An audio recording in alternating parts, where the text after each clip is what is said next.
All right, welcome to Lab 11 using ModelBuilder and Python in ArcGIS Pro. This is probably the last lab of the semester for you, or at least it's the last one that I made, so it should be. And then after this, you should be working on final projects, hopefully. So start off, download that lab folder. Minimize canvas. From the lab folder, we're going to right click and extract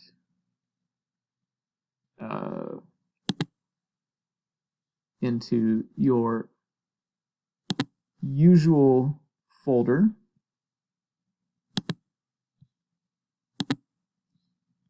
Your working folder. So extract there. And it opens up, and we've got, here's the actual lab folder. And then there is the lab summary, which is pretty detailed. You could do this whole lab without the video. I kind of, as I was making this, I intended it to be just the lab summary, the Word document.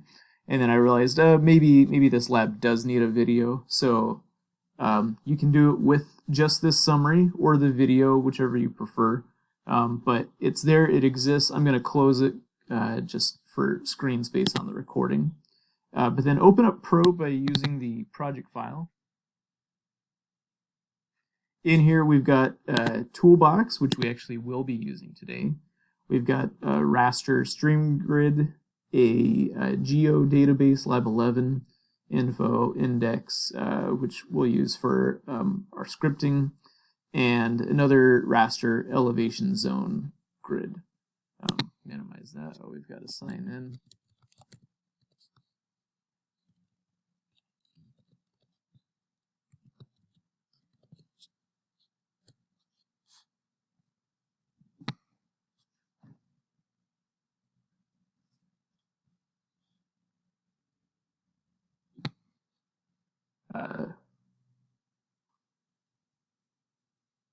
My Pro. Okay, so once Pro loads up, you've got three maps here. Vector binary.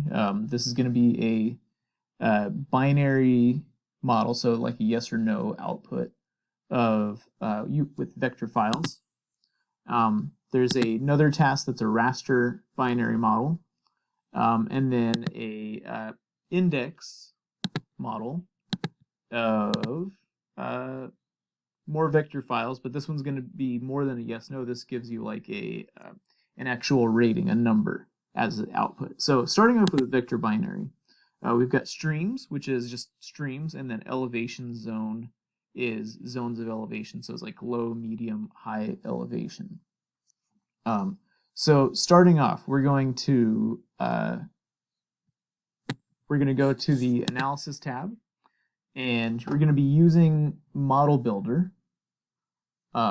So on this tab first, click Environments, and this is just going to set up the like the processing environments that we use. So on default, Lab 11 Geodatabase. If that's not the case, have both your current and your Scratch workspaces as Lab 11.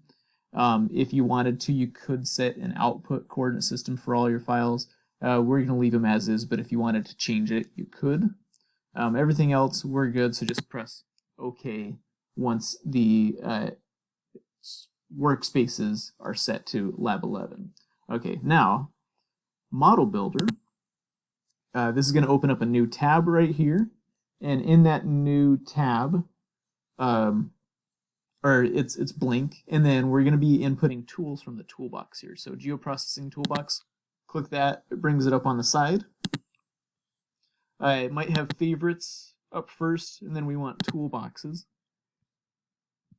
And then on that, the first thing we're going to do is Analysis Tools, and then Proximity.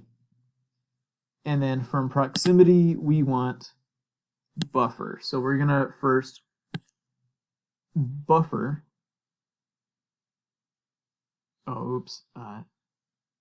Properties. let's call it task 1. I skipped that. Task 1. And then, okay. All right, so we got buffer in there. Our goal is to buffer streams by 200 meters, so we're going to right-click on buffer, open. The input is streams. Leaving it called stream buffer is okay. We want the distance to be 200 and the units to be meters. And then we're going to go down to dissolve type and do dissolve into a single feature so that it dissolves the output into a single feature. And then press OK. Notice it filled out. So when you have this, blue is going to be the input, yellow is going to be the actual process, green is the output. So if you have a large model, you can quickly and easily see, okay, where's my inputs, where's my outputs? You could change those. Once it's set up, you can right-click on buffer and run. As it does that, it's done. Okay, it tells you what happened. We can close that out. Now, since it's run, buffer and streams the output, the task and the output have this gray shadow on them, meaning that they've completed. And then we can right-click on that, or on streams buffer, and add to display. So if we looked at vector binary, there it is, add to display. Okay, the next task is in the overlay section.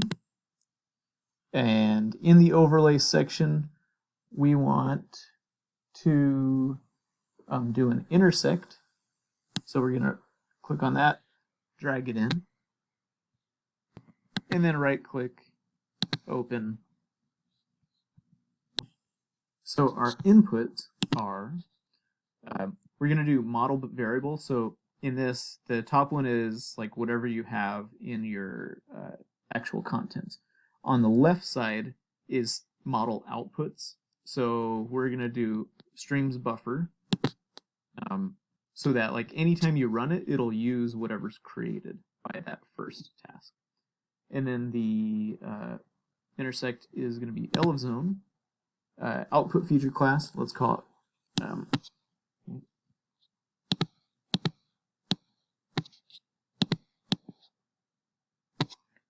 hot tab for potential habitat, and then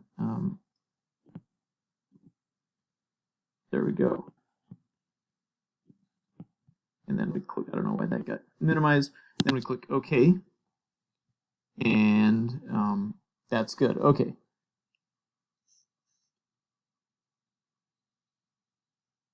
Cool. So we can right-click intersect. Notice it's not grayed out. Neither of these are grayed, but we can right-click, do run. Turns red while it's running. And I'm going to click close on completion. That way it does that for all of them. Right-click pothab, add to display, vector binary, and we've got this intersect of elevation zone 2 and of elevation zone and streams. So it's kind of just the study area. Last task last part of this task is we want to do an extract because we need, sorry, not split attributes, select. Wrong. Let's delete that one. She added split. Select by attributes. Okay, right click, open. The input is pothab, and then output feature class is let's call it final. So this is the final selection that we need, and then let's enter the actual expression. For the expression, you can enter it with either SQL or the visual tool that they have. We'll just do this. So we want elevzone zone is equal to 2. All right, and then OK. Notice it uses those inputs. If you selected not the correct pothab, then it would not have an arrow connecting that. Okay, and then right click on this, run it. And it runs, final, add to display. Let's look at it. Okay, so the purple areas here are the areas just where you are within 200 meters of a stream using that buffer, and within elevation zone 2 specifically. So that's it. That's potential habitat for our species within the study area. Okay. Now that this model is done, we can do save, auto layout. So when you're making it, this layout can get kind of messy. If you do auto layout, then it will clean it up for you, make it this nice orderly thing. Okay, so we'll say we want to run it again. Let's remove these old files. You can hold down Shift and click them, and then right click, remove, so got them all. Okay, final, hold down Shift, pothab, oh, no, so hold down Control, pothab, and streams buffer, right click, delete. Yes, we don't need them. Make sure you don't get any of the other ones. And then we want to click validate to kind of reset it. So notice the gray shadow goes away from all of them. And then we can click run, and it will go through and it runs the whole model. So it created all three things. We can go to our display, and there they are. We got it. Cool. So that was a vector binary model. Excellent. On to the next section. Oh, and then save. You can also export it, send it to your friend. You could export to Python. So if you don't know Python, that's really nice. You can send it to this, and it will do all the things that we just did in Python. Okay, so for the next step, we're going to be doing a similar process, but with these raster layers in the raster binary tab. Okay, so raster frame, we've got elevation zone, stream grid, great, and then up here on analysis, there is Python, and it brings up this Python window down here. If you have a newer version of ArcMap, then you might have a little drop down next to it. You want to make sure you do Python scripter, not the workbook one. If you click the workbook, then it brings up like a workbook thing here, and we're not going to use that right now. So you want the Python script that shows up at the bottom of the screen. Okay, there it is. It might have been cut off the recording. Okay, so you've got this Python scripter down here. So I'm going to type it just for fun. You should be able to copy paste from the lab sheet, but I don't have that open on here. One issue when you're copy pasting from like a Word document into Python is that the quote symbols are funny. So like in a normal Word document, the quotes have this little curve to them. Those do not work in Python, so you need what I did is on the Word document, I copy pasted quote symbols from the Python window into the Word document after typing it. So that one will work if you copy paste it.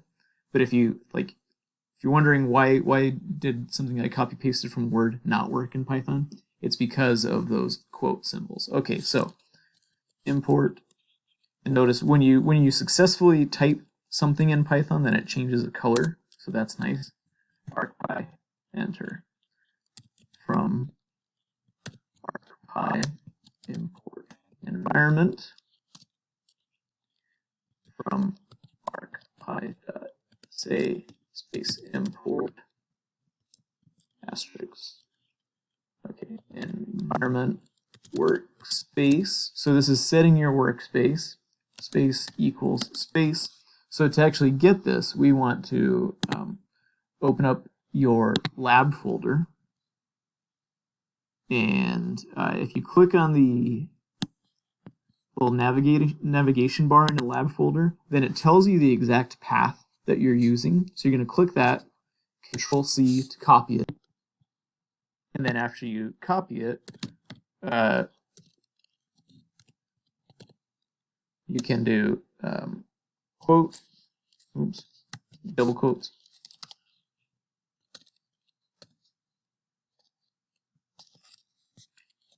Control V to paste, and enter.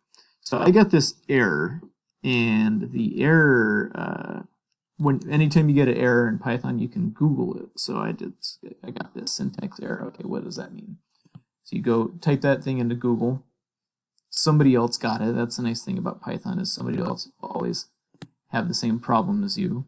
And this said you can fix it by doing one of three things. Add R before your location, or try using forward slashes instead of backslashes. I'm going to try the R thing. So type it. And does that go R, then quote? Oh, am I doing? Oh, okay.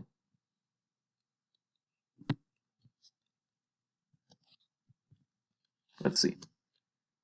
Hey, that did it. Okay, cool. So if you get that error, you can try the R thing.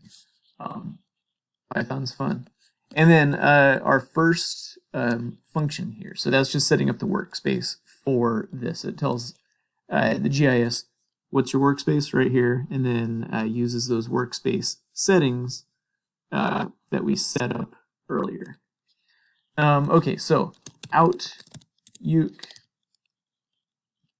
distance is going to create a Euclidean distance, which is equivalent of buffer. Space equals spaced uke distance, and look, it fills it in. That's nice. And that's going to be string grid. Cool. It does that on its own. That's nice. Stream grid, comma, 200 to buffer that stream grid by 200. We can hit enter. Going to process.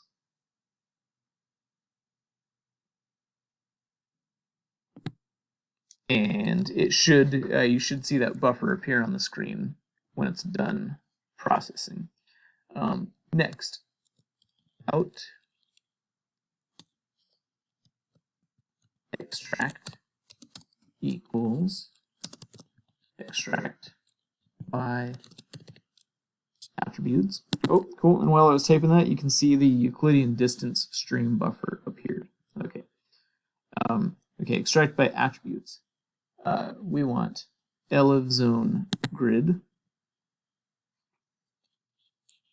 comma,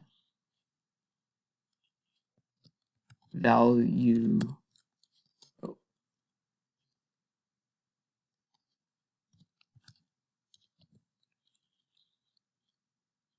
equals 2. Okay. And enter. So it's going to extract by, or select by attributes, the elif zone where the value equals 2. Great, so that dark blue area is value equals 2. Next, out extract 2 equals extract by mask, out extract. So that's just using the previous output, comma, out uke distance. Enter.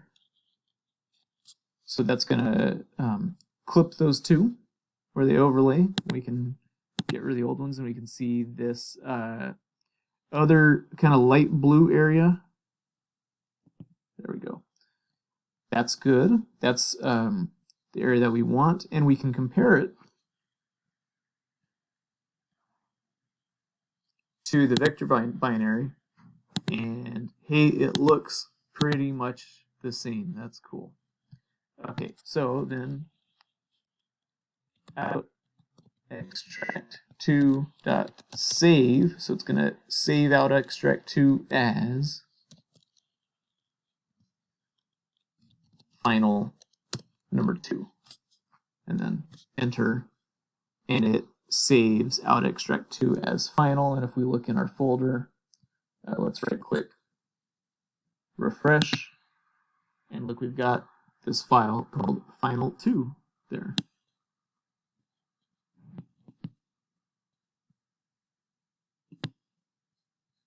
So there it is. Great. And like I said, that should match pretty much exactly the vector binary one. And it does. Great. So if hopefully that all worked for you. If you got other error codes, you can try Googling them. You can try retyping a couple different ways. Hopefully you didn't get too many error codes. And that it all works as well as it did for me. I only got one error code. But that's Python. You just typed Python. Good job. Maybe that'll make you decide, hey, I need to take a Python class. Or maybe that make you decide, I'm never going to take a Python class. One way or the other. Okay. Last one we're going to do is vector index. So this one again is using vector data. It's an index model, so it gives you an actual like rating of different things. We are assessing groundwater vulnerability. We know that groundwater is related to soil type, soil characteristics. So one of these layers is soil. Soil ratings, I don't know. Unit ID maybe, and then soil rate here is what we want. This is the like filtration rate for groundwater. Then land use is here. Lieu rate is land use rating, so how good each land use is for groundwater filtration. And then water depth, DW rate is, I don't know, depth water rating. So there you go.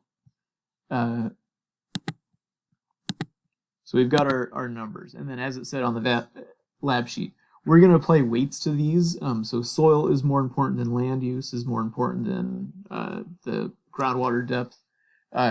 Though, as we'll find out, land use is also very important. So soil rate is going to get multiplied by 6. The other two are going to get multiplied by 0.2. So back to, we're on the vector index frame. We're going to do ModelBuilder again.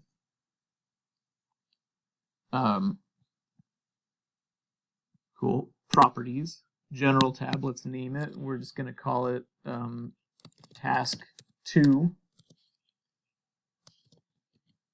Task 2. I wonder why.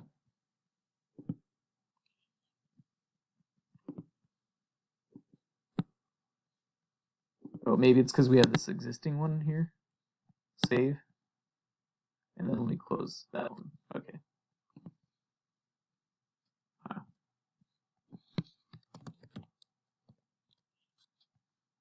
Now it's having problems. It already exists in the toolbox. Huh. Interesting. Did it already save? It's got no parameters. Okay. Maybe I left it in there when I created the lab. If that's the case, oops, task 2.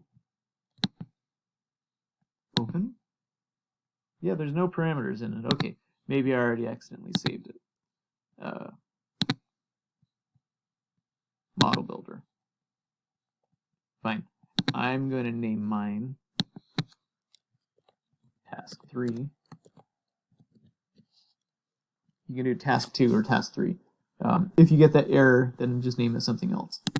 But that's good. It won't let you accidentally like overwrite your existing model. And then we can see refresh. Oh, I didn't save it yet. There we go. Task 3, so it updated. Okay, now adding things into our model. First, in the Geoprocessing Toolbox, you can do Toolbox here. In, let's see, Analysis Tools, cool, Overlay. We're going to do Intersect first. Right-click Intersect, Open. And the input features, we're just going to do an intersect between soil, land use, and depth water.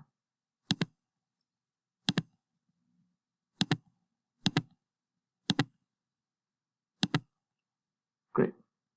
And then output is going to be named vulner, so like soil vulnerability or groundwater vulnerability. Press OK. So it's got those 3 inputs. And then we can right-click intersect and run it. Close on completion. Okay, cool. Right-click, add to display. So let's look at the vector index map. There it is. We can uncheck these old ones. So it's just an intersect of all 3 layers are right there. Nice thing is that'll have the attributes for all of them. So DW rate, land use, LW rate, there it is, or LU rate, and soil rate. Cool, they're all there. Okay, next.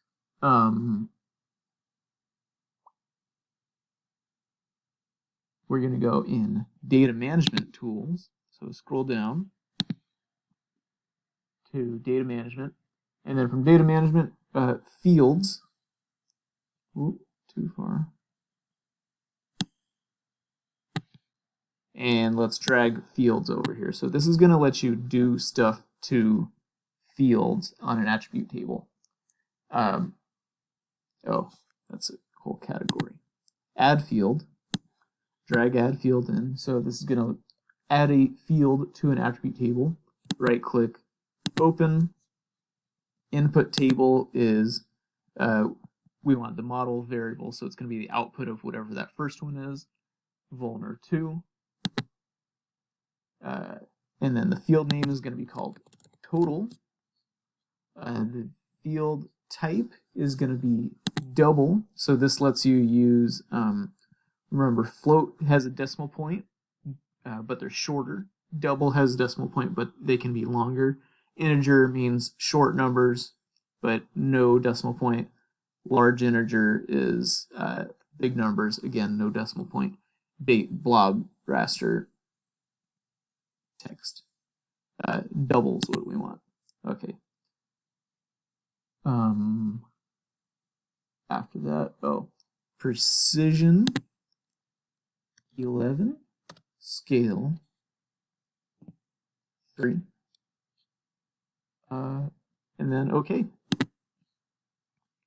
Right click, run it, open up Vulner, and if you go to the far right of the table, you should see that it added a total field. They're all empty because we didn't tell it to fill those fields, so that's cool.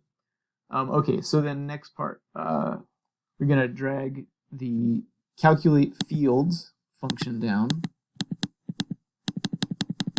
Calculate field, just one. Right click, open, input table.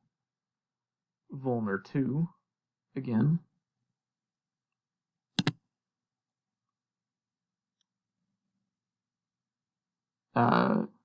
The field name is going to be, oh, did I do the wrong one? Maybe it's that one. Field name, total, okay. And then expression type. Python 3 and Arcade. Arcade is Esri's personal programming language. I chose Python 3 because I'm more familiar with Python. But this Python 3 is weird and not exactly similar to regular Python that we just used in the previous tool. So that's fun. If you want to, you can copy paste it from the lab sheet that is there. It's the correct format and everything. I'm going to type it just so you can see. So we're going to do soil rate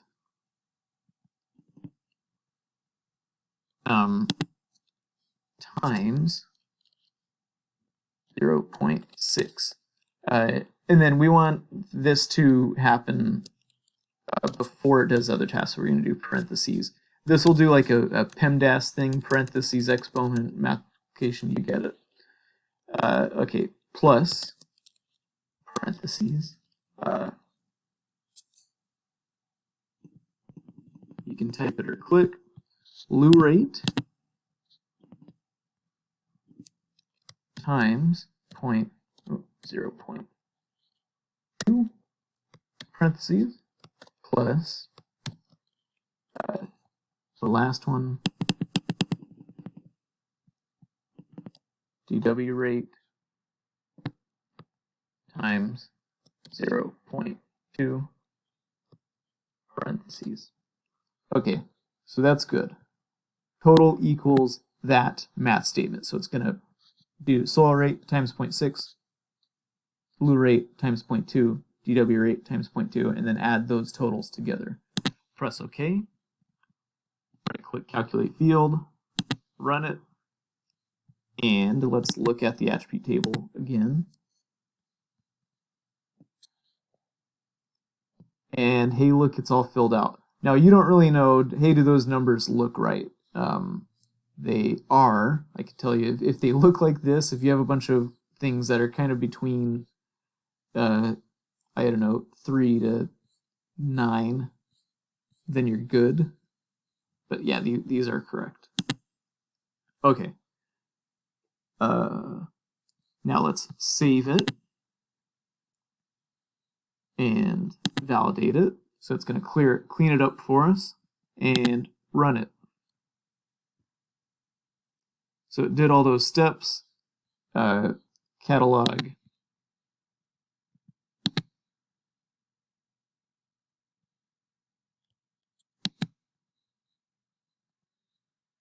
Refresh.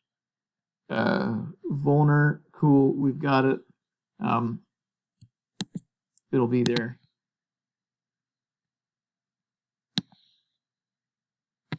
Nice. Okay. So then,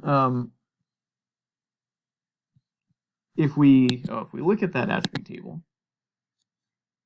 and scroll through, then you might notice that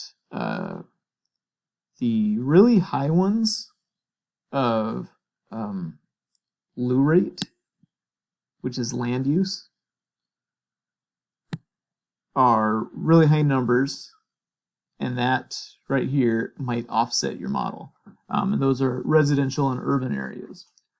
So looking back at our data, you might decide, maybe those areas should be excluded from the map. So we can go back, auto layout, and add to the model. Or actually, no, we don't need to add to the model. You already did it. So on that, Vulner, we're going to select by attributes, do selection type, new. So we want expression where loo rate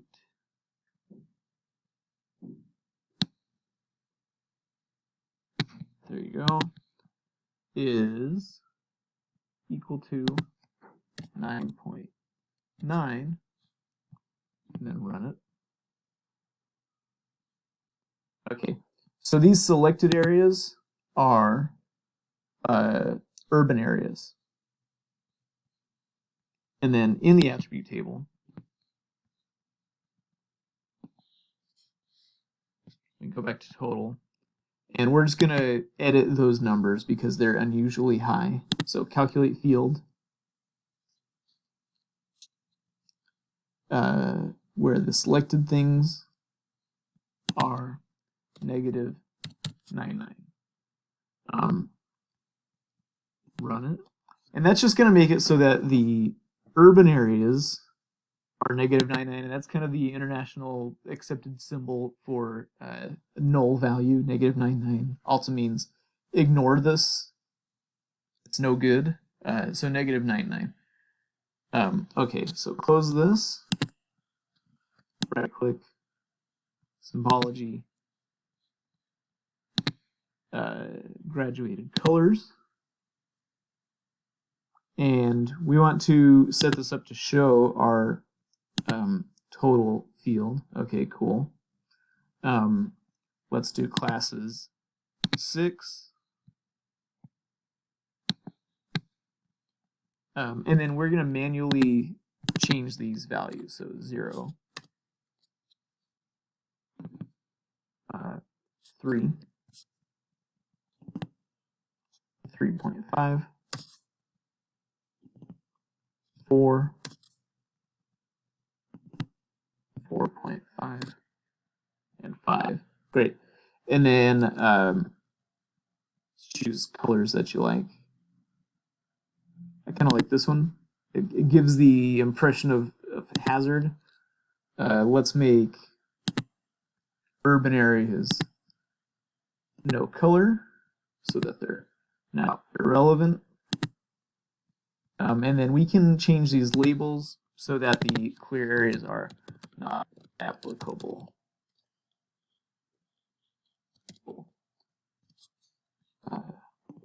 Bottom, minimal risk.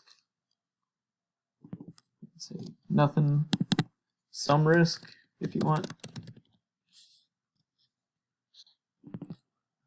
And then severe risk. A couple reasons why we're doing that. One is to show you that you can do this. The other is that, like, do these numbers mean anything? Does anybody look at this and go, oh yeah, this is a 3.0 area? That doesn't mean anything to you, but if you say this is minimal risk for groundwater, this is high risk or severe risk for groundwater vulnerability, then that is more meaningful. So it's a good trick to use. Okay, that is pretty much it. For your submission, just choose one of these 3 displays that you created and create a reasonably visually pleasing map, and then turn that in, and you're all set. Hope you enjoyed it. Happy lab. And maybe that gave you ideas for your final project. Maybe it didn't. But also should kind of guide your thoughts on, should you get into Python programming, or do you want to just, well, yes, you should. You're a person in the year 2020 or after that. And so it's probably helpful to everyone in all jobs that you might get. But even if you're not the Python person, you want to know enough to communicate with the Python person. All right, enjoy.